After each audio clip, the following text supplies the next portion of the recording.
Assalamualaikum warahmatullahi wabarakatuh. Halo teman-teman semuanya. Kita jumpa lagi di channel Belajar Coding Otodidak. Pada seri sebelumnya, seri CSS dan HTML untuk pemula, itu ada 6 seri, dari seri 1 sampai seri 6. Nah, kita membuat aplikasi seperti yang teman-teman lihat di layar ya. Jadi sebenarnya ini hanya cuman dasar untuk membuat sebuah tampilan aplikasi website ya. Nah, pada seri CSS dan HTML pemula itu kita menggunakan bahasa program HTML dan CSS natif ya. Nah, sekarang pada seri kali ini seri terbaru ya. Jadi ini seri pertama untuk Bootstrap 5 ya. Jadi seri Bootstrap 5 untuk pemula. Jadi sekali lagi saya ingin ingatkan teman-teman, juga saya harap pada teman-teman untuk mengikuti tutorial ini dari seri 1 sampai seri terakhir, sehingga teman-teman itu walaupun belum pernah belajar coding, teman-teman itu nanti akan bisa membuat sebuah aplikasi ya. Dan kalau teman-teman sering latihan, teman-teman bisa menjadi ahli pembuat aplikasi ya. Saya harap demikian. Nah, apa itu Bootstrap? Jadi Bootstrap adalah sebuah platform ya. Ini saya buka dulu Bootstrap. Nah, jadi Bootstrap ini adalah sebuah platform yang menyediakan library CSS. Tapi sebenarnya di Bootstrap ini juga ada ada JavaScript, ada Python, ada PHP dan lain-lain. Nah, tapi kita fokus di UI atau desain template ya, sebuah aplikasi berbasis web. Nah, jadi Bootstrap ini juga ada dua versi ya. Yang pertama tuh yang ini, yang versi ini getbootstrap.com, dan yang kedua Withrschool. Nah, yang ini. Nah, tapi untuk pemula saya akan menggunakan yang ini ya. Jadi ini lebih mudah penggunaannya untuk pemula. Nah, kalau ini nanti untuk yang lanjutannya ya. Jadi kita untuk pemula kita menggunakan ini. Jadi teman-teman silahkan buka yang Bootstrap 5 Withrskool ya. Withrskool. Nah, jadi kalau udah buka tampilannya seperti ini. Kemudian bagaimana kita menggunakannya? Nanti kita buat dulu folder project baru ya. Kita buat folder project baru di dalam htdoc. Nah, kemudian kita akan mulai menggunakan Visual Studio Code untuk kita membuat sebuah aplikasi sederhana menggunakan Bootstrap. Jadi supaya teman-teman, oh ternyata kalau kita bikin sendiri seperti seri yang sebelumnya, seri CSS dan HTML untuk pemula seperti ini, tapi kalau kita menggunakan Bootstrap seperti ini. Jadi itu akan menjadi gambaran dan menjadi pilihan buat teman. Sebenarnya sih bukan pilihan, tapi sekarang ini hampir semua aplikasi menggunakan Bootstrap ya, aplikasi berbasis web. Nah, jadi teman-teman perhatikan ya, di menunya ini, di navbarnya ini kan ada HTML, ada CSS, JavaScript, SQL, Python, Java, PHP, how to. Nah, how to ini CSS natif ya. Jadi kalau teman-teman mau belajar CSS natif di sini. Kemudian di sini ada C++, C++, tapi ini udah, kalau C++ ini lebih ke Arduino ya. Arduino. Kemudian ada React ini React.js, MySQL, jQuery, bahkan Excel juga ada ya. Django, nah sebenarnya banyak ya. Tapi kita akan fokus di ini, Bootstrap 5 ya. Bootstrap 5. Kita akan fokus di sini. Oke, teman-teman, sekarang kita langsung memulai membuat aplikasi ya. Jadi yang pertama itu kita membuat dulu folder project baru. Teman-teman buka Explorer. Nah, kemudian buka folder exam. Nah kan nanti teman-teman bisa ikuti video yang tentang install exam dan install Visual Studio Code bagi yang belum pernah sama sekali. Nah, nanti pada saat install itu kan bisa simpan instalannya tuh di yang untuk untuk XMPP itu bisa simpan di drive C, bisa juga simpan di drive D. Nah, kalau Visual Studio Code itu harus simpan di drive C. Nah, kenapa kalau XMPP simpan di drive D? karena nanti kan di situ tuh ada project-project kita ya, sehingga pada saat misalkan Windows kita bermasalah dan harus install ulang, nah yang diinstal itu hanya drive C. Jadi sementara drive D itu aman. Jadi project-project kita masih tetap ada. Kita lanjut. Kita buka folder exam PP. Silakan teman-teman buka punya teman-teman sesuai dengan di mana folder exam berada. Kebetulan saya adanya di drive D. Nah, exam. Jadi kalau teman-teman install exam itu nanti folder ini sudah jadi ya. Nah, dan juga isinya ini sudah ada. Nah, kemudian saya ulang lagi ya. Jadi buka folder exam, kemudian folder htdoc. Di dalam folder htdoc ini kan tempat kita menyimpan project-project kita. Nah, htdoc kalau kemarin itu kan saya bikin belajar CSS dan HTML untuk pemula itu ini folder latihan ya. Nah, sekarang kita bikin folder baru. Kita namakan aja Bootstrap 5 ya. Belajar Bootstrap. Ini kalau lebih dari satu kata pemisahnya pakai tanda min atau underscore ya. Ini saya pakai underscore aja supaya nanti pada saat kita buka projectnya, karena di URL itu harus ada penghubung antar kata ya. Jadi penghubungnya tuh nggak boleh spasi, tapi ada penghubung lain antar kata ya. Jadi saya bikin belajar Bootstrap 5 underscore 5. Nah, seperti itu ya. Nah, jadi nanti nama project ini yang akan kita buka di Chrome ya, di browser ya. Oke. Nah, setelah kita buat folder project baru, kita buka Visual Studio Code. Nah, yang pertama yang welcome ini di close, kemudian pilih file, open folder.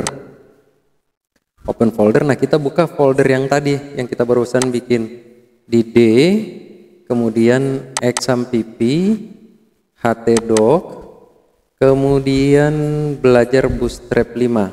Nah, ini diklik, kemudian select folder. Nah, teman-teman perhatikan ya, di sini sudah ada foldernya ya.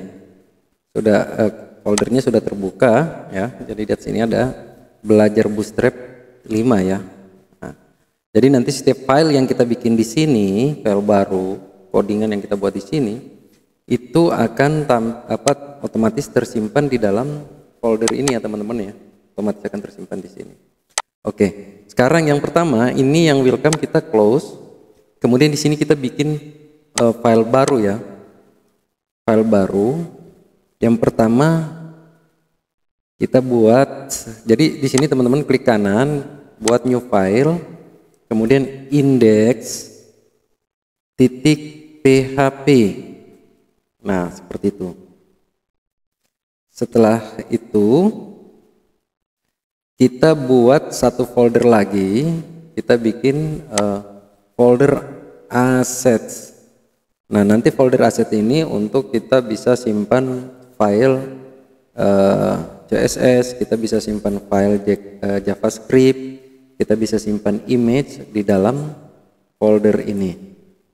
Jadi kalau kita sudah bikin file index seperti ini dan folder aset, nah kalau kita buka yang folder tadi sudah ada ya, index dan aset di sini. Jadi otomatis tersimpan di sini. Oke. Selanjutnya karena nanti ke depan pada saat kita masuk ke PHP, aplikasi ini akan menjadi aplikasi dinamis ya. Jadi ada menu-menu yang kita klik, dia akan menampilkan file-file lain supaya nanti kita punya jadi misalnya seperti ini. Ini saya kasih contoh aja dulu ya teman-teman, gak usah ikuti tapi perhatikan. Nah, jadi misalnya ada seperti ini format HTML ya, format dasar HTML. Nah, jadi nanti setiap file-file baru kita nggak harus bikin seperti ini lagi. Jadi ini cukup hanya satu, ada header dan footer ya. Jadi ini bagian header. Nah, sampai di sini. Nah, yang ini adalah bagian footer. Nah, jadi kita udah nggak harus ulang bikin ini terus di setiap file baru. Cukup satu file aja yang nanti isinya ini ya. Jadi ada satu file header sendiri, ada satu file footer sendiri, dan lainnya adalah file-file content. Nah, jadi nanti seperti apa nanti sambil berjalan nanti teman-teman akan pahami. Jadi nanti untuk apa namanya, untuk web dinamis kita tambah lagi satu file. Jadi di sini teman-teman klik kanan. Nah, untuk nambah file, jadi teman-teman bisa klik ini ya, bisa klik ini. Kalau untuk nambah folder, teman-teman bisa klik ini. Nah, kalau saya terbiasa klik kanan ya, jadi itu terserah teman-teman, kebiasaan teman seperti apa, itu bebas. Nah, sekarang kita bikin satu file baru, yaitu libs.php. Nah, libs.php. Dan jadi nanti libs ini sebagai library ya, library untuk apa namanya, dia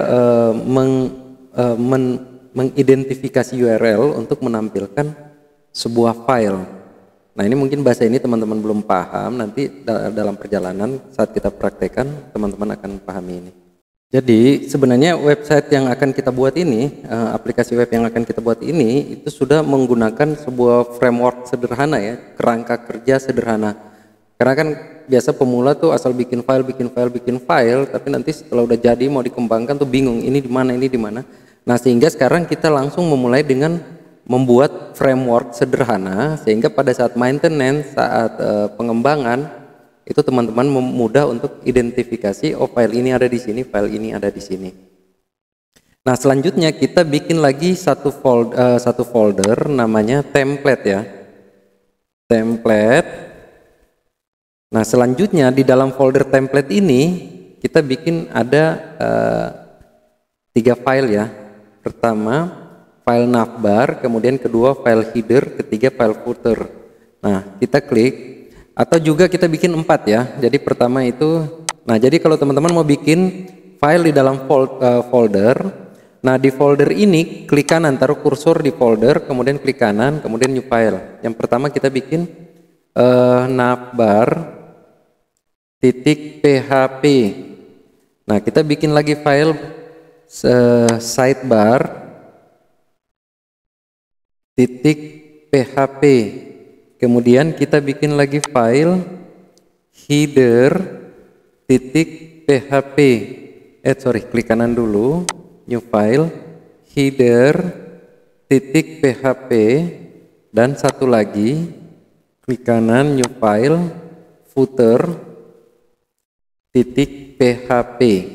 Nah, setelah kita bikin 4 file ini ya, footer, header, navbar, sidebar, kita bikin satu folder lagi.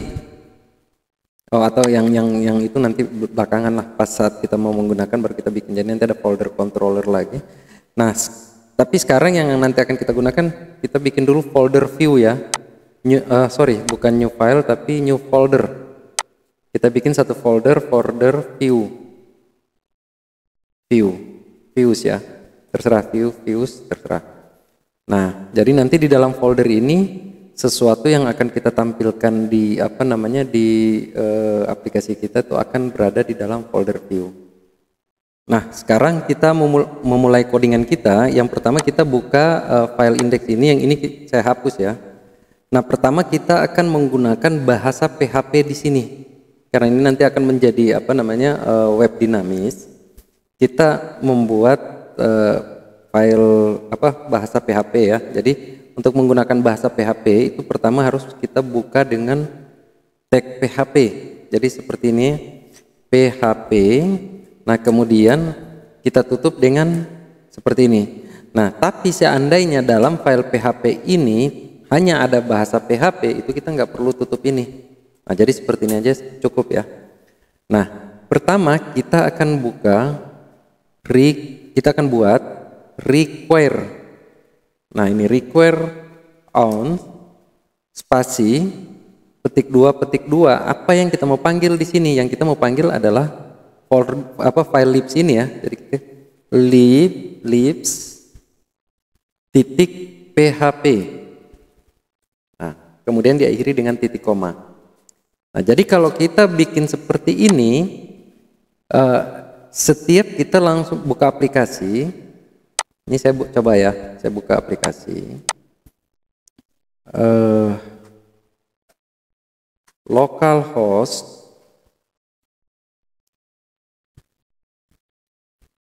/. Nah, kita ketik nama folder project kita tadi. tadi apa ya nama folder project, saya lupa. Ini ya, belajar Bootstrap 5 ya. Belajar underscore Bootstrap underscore 5, enter. Nah, di sini belum ada apa-apa, tapi ini sebenarnya sudah masuk ke aplikasi kita karena kita belum buat apa-apa, jadi belum tampil. Nah, tapi ada satu hal yang perlu teman-teman perhatikan. Kadang yang bagi pemula kadang sering mengalami ini. Nah, not found ini kenapa tidak ditemukan alamatnya? Alamat yang kita cari itu tidak ditemukan. Kenapa? Karena nama URL ini tidak sesuai atau salah. Nah, tadi kan di sini saya hapus angka 5-nya kan. Jadi alamat ini tidak cocok dengan apa yang ada di dalam htdoc. Nah, ini saya kembalikan angka 5, saya enter. Nah, tampil ya. Nah, kita buktikan bahwa ini benar atau tidak. Kita buka codingan di file lib. Misalnya saya ketik H1 enter, belajar Bootstrap 5. Ini kalau saya save, saya buka aplikasi, saya refresh. Nah, tampil ya teman-teman ya. Nah, jadi kurang lebih seperti itu.